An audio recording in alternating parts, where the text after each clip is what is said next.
તમે જ્યારે આવું કંઈ અટેમ્પ્ટ કરતા હો ને ખાસ કરીને શરૂઆતમાં તો કૃતિની યાર તું શું કરે છે યાર, આવું બધું ના કરે, હવે ખાઈ લે ને એકમાં કશું ના થાય, ત્યાંથી લઈને કૃતિને શું કરે જરા મને સમજાય ને, કારણ કે 3 મહિનાથી કૃતિન તો ડિસિપ્લિન રહ્યો છે. એ જર્ની જે છે ને એમાં તમારી આસપાસના લોકો તમને કેટલું સપોર્ટ કરે છે ને એવું નથી. તો મને લગભગ always throughout the life support જ મળે છે. ક્યારેય આ ના કરે, આ તો ગાંડા જેવું કહેવાય, આવું શું ડાયટ કરે છે આમ કે, એટલે અને મારી આસપાસના લોકો પણ હેલ્ધી લાઈફસ્ટાઈલ જીવે છે, એ એમના દ્રષ્ટિકોણમાં જીવે છે.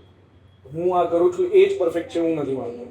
રીત તમારી હોઈ શકે પણ કરવું તો જરૂરી છે જ. It's very human, it's very normal, હોવું જ જોઈએ. તો શરૂઆતમાં ઘરેથી હું કીધું ને કે યાર દુબળો થઈ ગયો છે, શું કરે છે દીકરા, લે ખાઈ લે. હું તો ભાતમાં તો ઘી નાખી દીધું કે ઘી પર રોટલી પર થોડું ઘી લગાવી દીધું. ઓફકોર્સ એ માં તો અત્યારે જ હું સવારે આવી રહ્યો હતો તો મારા મમ્મી કીધું કે ભાખરી બની છે. મેં કીધું હા, તો એક તો ખાઈને જાય તો ક્યારે કઈ ખાતા વગર જાય છે. કીધું ઘરે મમ્મી વાંધો. સો બટ એ તો રહે અને હોવું જ જોઈએ. તો માં તો પૂછે જ.